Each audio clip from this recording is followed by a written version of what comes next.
May mga pagkakataon sa buhay na humihingi ang Diyos ng isang sagot na hindi madaling ibigay. Sa propesiya ni Isaías, malinaw ang pangako ng Diyos. Isang dalaga, isang birhen ang maglilihi at magsisilang ng Emmanuel, ang Diyos na kasama natin. Sa loob ng maraming siglo, hinintay ng Israel ang katuparan nito.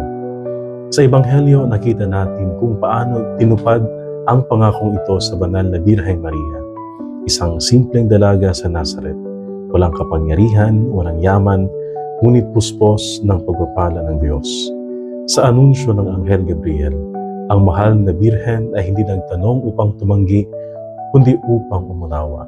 At sa kabila ng takot ng posibleng kahihiyan at ng hindi tiyak na kinabukasan, buong loob na tinanggap ng Birheng Maria ang kalooban ng Diyos. Si Maria ang katuparan ng propesiya.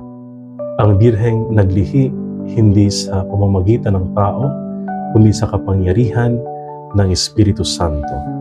Sa kanyang pagbigkas ng maganap nawa sa akin ang iyong salita, pumasok ang Diyos sa kasaysayan ng sangkatauhan.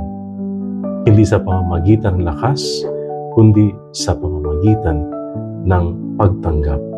Hindi sa ingay, kundi sa katahimikan na isang pusong lubos na nagtitiwala.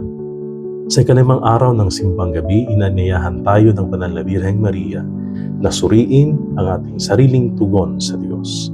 Kapag may hinihingi ang Diyos na mahirap o mabigat na pasanin, tayo ay matutunawang magtiwala at magsabing katulad ng Birheng Maria, "Narito ako, Panginoon." Amen.